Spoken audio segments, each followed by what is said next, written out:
Tu já teve uma reação que depois que passou, tu simplesmente não conseguiu explicar pra ti mesmo? Por exemplo, teu chefe fez um comentário crítico numa reunião, às vezes curto, direto, sem grande intenção. Para os outros na sala passou desapercebido, mas pra ti, tu ficou o dia inteiro com aquilo na cabeça. Deu aquela sensação no estômago que tu não consegue nomear. Tu ficou remoendo aquilo, repassando a cena, construindo argumentos, e nenhum deles vai realmente resolver, porque já passou. Ou talvez alguma vez alguém que tu se importa demorou pra responder uma mensagem tua, 1, 2, 3 horas.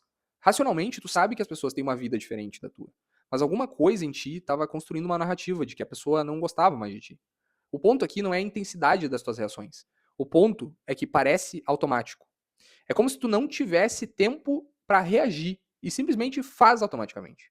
E a pergunta que poucos se fazem nesse sentido é: de onde vem isso? Não de onde veio a situação, mas de onde vem a tua interpretação para dar essa resposta automática?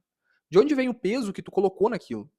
Hoje eu vou te mostrar a estrutura exata que está por trás das tuas reações e por que a maioria das pessoas tenta resolver na superfície um problema que tem raiz muito mais funda.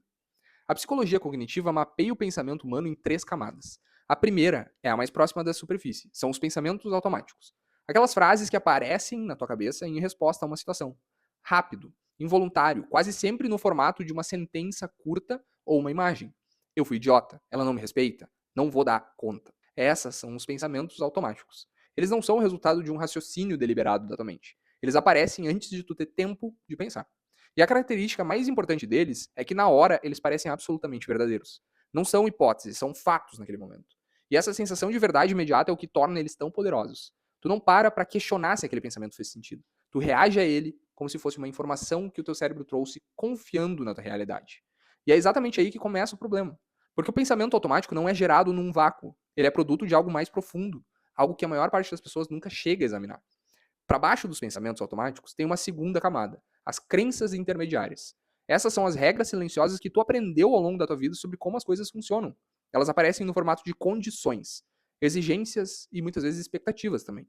Se eu cometer um erro, as pessoas vão me ver como incompetente. Devo sempre estar no controle. Qualquer sinal de fraqueza é perigoso. É um outro exemplo. Percebe a estrutura? São proposições do tipo se, então.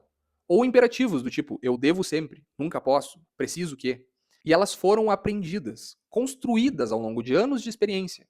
Feedback dos pais, dinâmica das escolas, relacionamentos antigos, situações em que tu foi premiado ou punido por determinado comportamento. E a função delas, originalmente, é protetora. Eram estratégias que a gente usava que funcionaram em algum contexto específico. Né? Se eu for perfeito, eu não vou ser criticado. Pode ter sido uma adaptação legítima num ambiente onde o erro tinha um custo. O problema é que essas regras não têm prazo de validade na tua cabeça. Tu cresceu e a regra parou de funcionar para o teu contexto específico atual.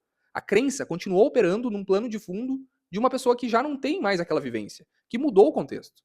É como um software rodando em segundo plano que tu nem sabe que está aberto e que funcionava quando tu tinha 10 anos, mas hoje tu tem 20. E toda vez que uma situação ativa essa regra, ela dispara o pensamento automático correspondente a ela. A cadeia é rápida demais para tu perceber em tempo real.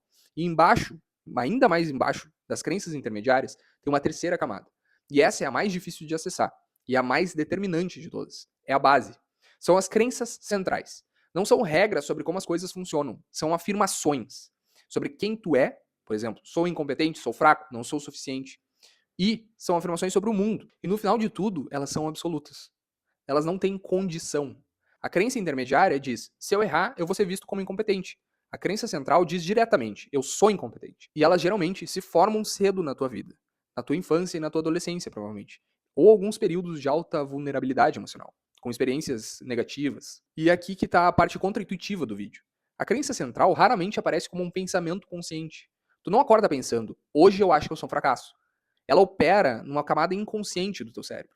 É como uma lente que foca ou desfoca o teu mundo, que filtra como tu interpreta cada situação que tu vive. Ela funciona exatamente como eu estava te dizendo de uma lente tingida. Tu não vê a lente, tu só vê o mundo com aquela cor e assume que o mundo é dessa cor.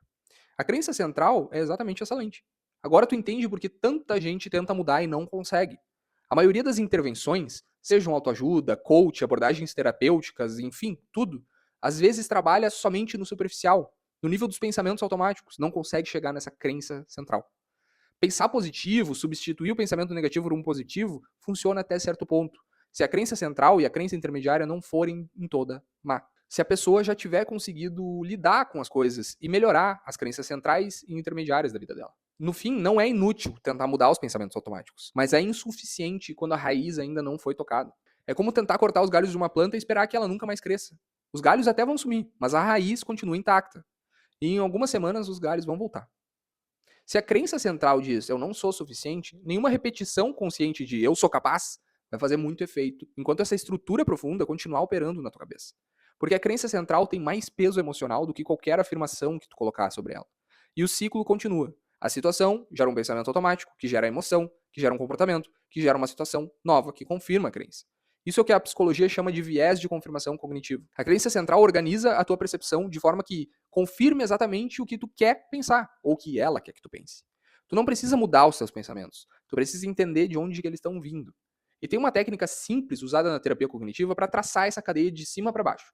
Ela se chama seta descendente. E tu pode tentar usar sozinho, é isso que eu quero que tu faça. Começa com um pensamento automático. Aquela frase que apareceu na tua cabeça numa situação específica.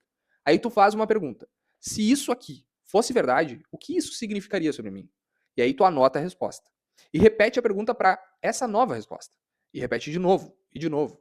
Em geral, em 3 ou 4 rodadas, tu chega numa afirmação que não tem mais condição. Não tem mais um se. É uma sentença direta sobre quem tu é ou sobre como o mundo funciona. Isso é a crença central. Um exemplo prático disso.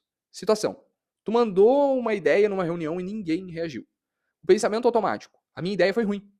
Pergunta. Se isso fosse verdade, o que isso significaria? Não quer dizer que é verdade, mas pergunta. A resposta. Significa que eu não penso bem.